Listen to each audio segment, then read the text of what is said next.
आप सभी का स्वागत करता हूं आपके अपने चैनल द एग्जाम्स अड्डा में। भारतीय राज्य व्यवस्था की आज की इस क्लास में आप सभी का विशेष स्वागत है। अच्छा, अब ये भारतीय राज्य व्यवस्था, इंडियन पॉलिटी जैसा चैप्टर्स क्यों इंपॉर्टेंट है, इसका संवैधानिक विकास यात्रा के बारे में आज हम लोग चर्चा करेंगे। वैसे विकास भारत में कितना हो रहा है वो तो आप लोगों को पता ही है, पर संवैधानिक विकास किस तरह से हुआ उससे पहले एक लेटर देख लेते हैं, संविधान क्या होता है। अच्छा, संविधान है क्या? सबसे पहले इस बात को ध्यान रखिए, संविधान क्या है? किसी भी देश का वह लिखित दस्तावेज जिसके आधार पे उस देश में कानून प्रशासन व्यवस्था सुचारू सुसंगठित रूप से संचालित होती है, उसे उस देश का संविधान कहते हैं। संविधान बहुत देशों के पास लिखित है, कुछ देशों के पास मौखिक है, तथा किसी के पास संविधान ही नहीं है, वो संवैधानिक देश ही नहीं है। अब भारत में कुछ रूल्स बनाए गए, कुछ पैटर्न बनाए गए, इसके कुछ रूल्स बनाए गए, रूल्स एंड रेगुलेशंस बनाए गए, जिस आधार पर भारत का पूरा प्रशासनिक सुव्यवस्था, प्रशासनिक क्रम एक संचालित रूप से संचालित होता है। इस क्रम को, इस रूल्स को सुशासन कहेंगे या इस रूल्स को संविधान कहेंगे, जिस आधार पर भारत में सुशासन की नींव रखी गई। अब परिभाषाएं तो बहुत हो गई, याद क्या करना है? याद इतना ही रखना है कि वह लिखित दस्तावेज जिसके आधार पे भारत के ब्याह पे चर्चा कर रहे, केवल भारत का संविधान लिखित है, हर देश का संविधान लिखित नहीं होता, इसलिए भारत के ब्याह पे क्या है, किसी भी देश के लिए रूल्स या अगर किसी भी देश के लिए पूछ ले, किसी भी देश के वे रूल्स और रेगुलेशंस जिसके आधार पर उस देश का प्रशासनिक व्यवस्था सुचारू रूप से चलता है, उसे संविधान कहते हैं। भारत में लिखित है, इसलिए भारत का लिखित दस्तावेज हो जाता है। अब भारत के लिखित दस्तावेज का विकास क्रम जो है वो बहुत प्रारंभ से होता है कि भारत में किस तरह से सुचारू रूप से प्रशासन बनना प्रारंभ होता है, किस तरह से इस के रूल्स बनते हैं। जैसे कि आपने पहले देखा था, इससे पहले की क्लास में आप लोगों को बताया जा चुका था कि भारत का जो प्रशासन है किसी एक दिन में नहीं बन के तैयार हुआ कि रात में सो के उठे सुबह बना दिया गया। भारत में प्रशासन बनाने का मुख्य तौर पे जो योगदान जाता है वो अंग्रेजों का जाता है, ब्रिटिशर्स का जाता है। अंग्रेजों ने मुख्य तौर पर प्रशासन किया। इससे पहले भी, अंग्रेजों से पहले भी जब मुस्लिम आक्रांता आए थे, ठीक है, बाबर हुमायूं, इनके प्रशासन काल में, गुप्त काल में भी कई बार लिखित दस्तावेज देखने को मिले हैं, परंतु उस आधार पर वर्तमान सुशासन व्यवस्था या वर्तमान जो रूल्स रेगुलेशन है उनका निर्माण नहीं हुआ। इसलिए जो वर्तमान रूल्स रेगुलेशन है, वर्तमान संविधान है, इसकी नींव रखने का काम अंग्रेजों ने किया था। एक्चुअली अंग्रेज क्या थे? अंग्रेज भारत में आए थे और ये भारत में सिर्फ व्यापार करने आए थे। इनकी एक कंपनी थी जिसको ईस्ट इंडिया कंपनी के नाम से जानते थे। ये ईस्ट इंडिया कंपनी भारत आती है और भारत में उस समय केवल ये व्यापार करना चाहती है, परंतु ये देखती है कि भारत के जो राजा लोग हैं, जो भारत के राजा महाराजा हैं, ये भारत की व्यवस्थाओं को सुचारू रूप से नहीं संचालित कर पा रहे। इस वजह से इन्होंने व्यापार करना छोड़कर भारत में प्रशासन करने लगे। देखिए हुआ क्या, पहले केंद्रीय सत्ता स्ट्रांग थी। जिस समय ईस्ट इंडिया कंपनी भारत में प्रवेश करती उस समय केवल वो व्यापार करती है। धीरे धीरे केंद्रीय सत्ता कमजोर होती जाती है और ये जो व्यापारिक कंपनी थी ये प्रशासनिक कंपनी में तब्दील हो जाती है। अब ये व्यापारिक कंपनी से प्रशासनिक कंपनी में किस तरह बनती है, इस बारे में तो चर्चा हम लोग इतिहास की क्लास में करेंगे, परंतु संविधान के बारे में, उन सभी रूल्स के बारे में चर्चा करेंगे जिसने इस ईस्ट इंडिया कंपनी, व्यापारिक कंपनी को व्यापारिक कंपनी ना होकर भारत के लिए प्रशासनिक कंपनी बनने का दायित्व प्रदान किया। अब होता गया, ईस्ट इंडिया कंपनी भारत में लगभग दो तरह से रूल्स बनाती है। एक बनाती है कंपनी के आधार पर, चलिए मैं अच्छे पेज से लिख देता हूँ। ईस्ट इंडिया कंपनी क्या करती है, भारत में दो तरह के रूल्स बनाती है। एक बनाती है कंपनी के आधार पे, कंपनी के आधार पे बना रही होती, पर 1857 की क्रांति हो जाती है, जिसके बाद इस कंपनी का वर्चस्व समाप्त हो जाता है और पूरा का पूरा प्रशासनिक व्यवस्था कंपनी के हाथ में ना रह के ब्रिटेन की महारानी के अधीन आ जाता है, अर्थात क्राउन के अधीन आ जाता है। क्राउन के आधार पे, कंपनी के आधार पे कब से बनता है? कंपनी के आधार पे सबसे पहले 1773 का रेगुलेटरी एक्ट मिलता है। 1773 से लेकर 1857 तक, क्रांति से एक वर्ष, क्रांति तक लगभग इन लोगों ने रूल्स बनाए। क्रांति तक रूल्स बनने के बाद 1857 की क्रांति हो गई। अब ईस्ट इंडिया कंपनी को एक चीज पता चल गई, हम भारत में प्रशासनिक व्यवस्था नहीं संभाल पाएंगे, इसलिए उन्होंने क्राउन से संपर्क किया। क्राउन ने क्या कहा, अब आपकी प्रशासनिक शक्तियों को पूर्णतः वैसे ही समाप्त किया जा चुका है, परंतु अब आप प्रशासन नहीं करेंगे, आप प्रशासन करने का काम क्राउन करेगा या महारानी विक्टोरिया करेंगी। महारानी विक्टोरिया भारत की महारानी होती है और भारत में जो वायसरायों की पद की नियुक्ति की जाती है वो केवल भारत का प्रशासनिक व्यवस्था संभाल लेते हैं। क्राउन के आधार पे सन 1858 से लेकर भारत के आजाद होने तक 1947 तक कानून बनते हैं और सन 1947 के बाद भारत खुद के कानून बनाते हैं और उसके बाद भारत का संविधान लागू होता है। ये पूरा पूरा स्ट्रक्चर था जिस बारे में हम लोग अध्ययन करेंगे। सबसे पहले हम लोग देखते हैं कंपनी के आधार पर क्या प्रशासनिक व्यवस्था चल रही थी 1773 से लेकर 1857 तक। 1773 से लेकर 1857 के बारे में चर्चा करेंगे। तो 1773 का रेगुलेटिंग एक्ट, 1784 का पिट्स इंडिया एक्ट, 1784 के बाद 1813, 1813 के बाद 33, 33 के बाद 53, ये 3 चार्टर एक्ट है। 1813, 1813, 1853। 1853 से लेकर 1857 में क्रांति हो जाती है। अब रूल्स आने थे 20 साल बाद, मतलब 1873 में आता, परंतु ये 73 में ना आके ब्रिटिश ईस्ट इंडिया कंपनी ने ईस्ट इंडिया कंपनी पे हवा कर लिया, मतलब ईस्ट इंडिया कंपनी के प्रशासनिक अधिकार को समाप्त करके अब पूरे के पूरे रूल्स क्राउन द्वारा स्थापित किए जाने। और क्राउन द्वारा किस तरह स्थापित किए गए? 1858 का भारत शासन अधिनियम, 58 के बाद याद रखना 61, 92, 1861, 1892, 1892 के बाद 1909, 1909 के बाद याद रखना 1919, 1935 और 1947। इनके क्या नाम? इनके नाम थे भारत शासन अधिनियम। भारत शासन अधिनियम। ये रूल्स बनते कहां थे? ये सारे के सारे रूल्स ब्रिटिश पार्लियामेंट में बनते थे, भारत में आके उन्हें पढ़ा जाता तथा भारत में उन्हें लागू किया जाता था। अब इन सभी के बारे में क्रम से अध्ययन करना प्रारंभ करते हैं। सबसे पहले हम लोग देखते हैं 1773 का रेगुलेटिंग एक्ट, 1784 का पिट्स इंडिया एक्ट।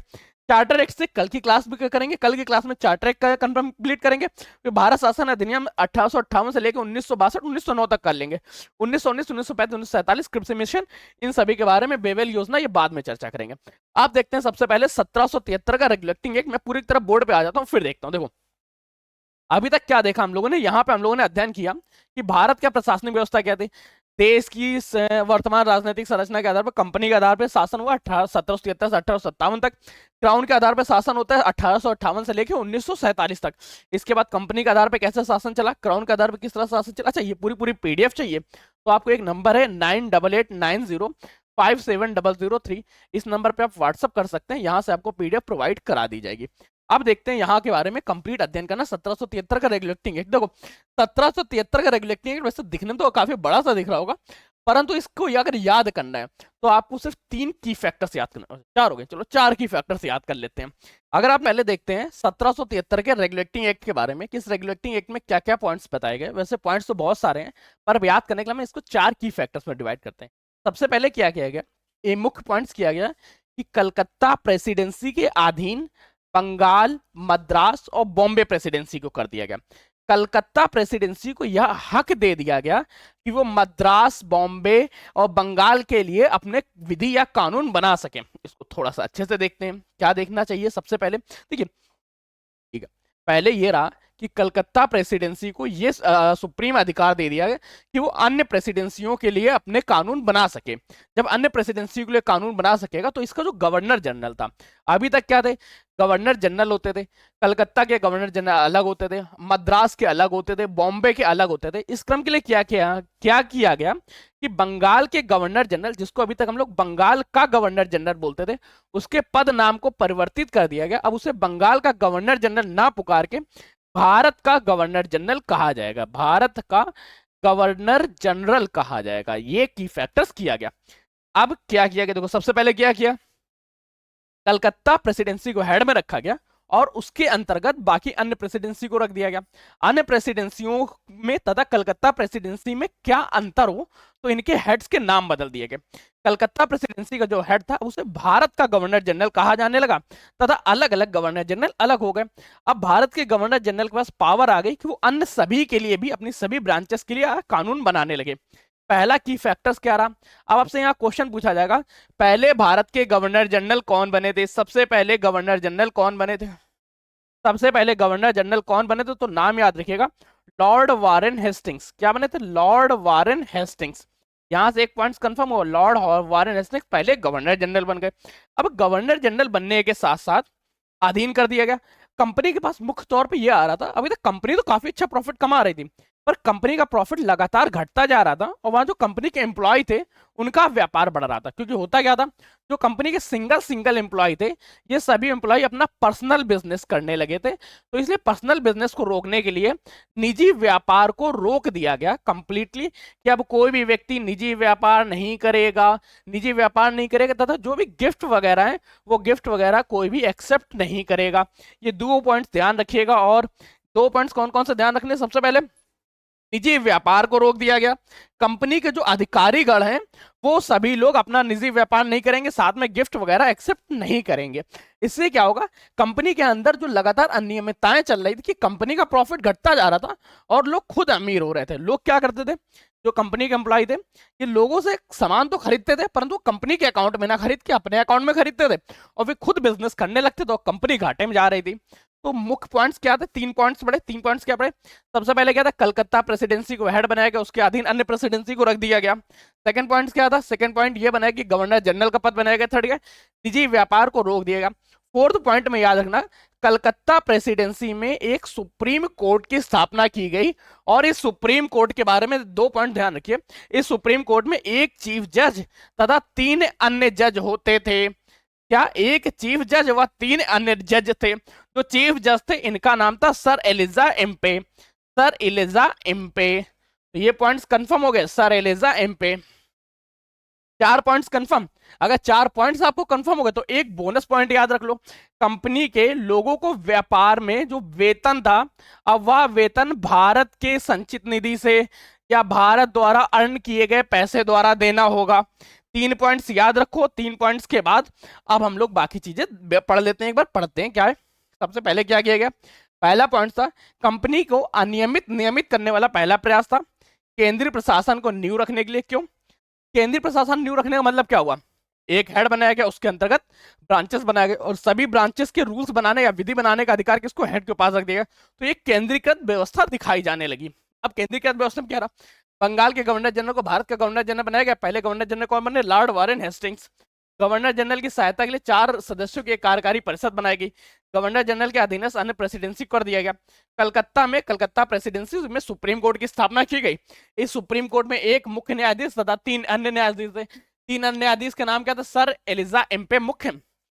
निजी व्यापार को रोक दिया गया, रिश्वत लेने के लिए गिफ्टिंग परंपरा को रोका गया कि अब आप रिश्वत नहीं ले सकते। साथ में कंपनी को ये ऑर्डर दिया गया कि भारत के जो राजस्व नागरिक के मामले हैं उन सभी के बारे में आपको ब्रिटिश गवर्नमेंट को बताना होगा कि यहाँ पे क्या रूल्स चल रहे, कितना राजस्व लिया, कितने सैनिक हैं, क्या प्रशासनिक व्यवस्था चल रही, केवल अभी आपको बताना होगा।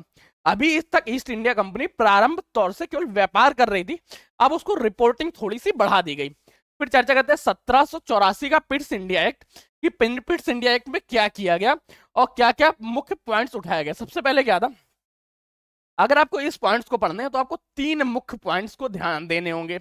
अगर 3 आपने देख लिया तो फिर आपको श्योर हो जाएगा कि किस तरह से करना है। अभी तक क्या था, देखिए अभी तक जो कुछ भी हुआ वो इस बिहाफ पे हुआ कि कंपनी के अधीन जो भी कार्य है उस पर कंपनी ही अधिकार करेगी। अब ईस्ट इंडिया ब्रिटिश गवर्नमेंट, देखो यहाँ पे 2 बॉडीज काम कर रही। पहली बॉडी क्या है, पहली बॉडी है ईस्ट इंडिया कंपनी, ये वो व्यापारिक कंपनी है, बिजनेस कंपनी है जो व्यापार करने आई थी। दूसरी है ब्रिटिश गवर्नमेंट। ब्रिटिश गवर्नमेंट क्या है, ब्रिटेन की सरकार है जो आधिपत्य कर रही थी। अब ब्रिटिश गवर्नमेंट ने कहा कि ईस्ट इंडिया कंपनी को 2 कार्य करने पड़ते हैं। पहले तो वो व्यापार कर ही रही है, व्यापार के साथ साथ उसने प्रशासन करना भी प्रारंभ कर दिया है। तो क्यों ना कंपनी के भाग में ही इस तरह से 2 भागों में डिवाइड किया जाए। कंपनी को 2 पार्ट्स में डिवाइड किया गया और 2 पार्ट्स कौन कौन से थे, एक था बोर्ड ऑफ कंट्रोलर तथा दूसरा था court of directorate, BOC COD. Form में याद रखिए, बोर्ड ऑफ काउंसिल और यार court of directorate. Board of council क्या था, कंपनी के सारे राजनीतिक मामले में हस्तक्षेप करेगी तथा कंपनी के राजनीतिक मामलों को नियंत्रण करेगी। कोर्ट ऑफ डायरेक्टरेट क्या था, इनका व्यापार करना या इनका वाणिज्यिक मामले का प्रबंधन करने का कार्य था। कंपनी को अब थोड़ा सिस्टमेटिक बनाया गया, 2 पार्ट्स किए गए।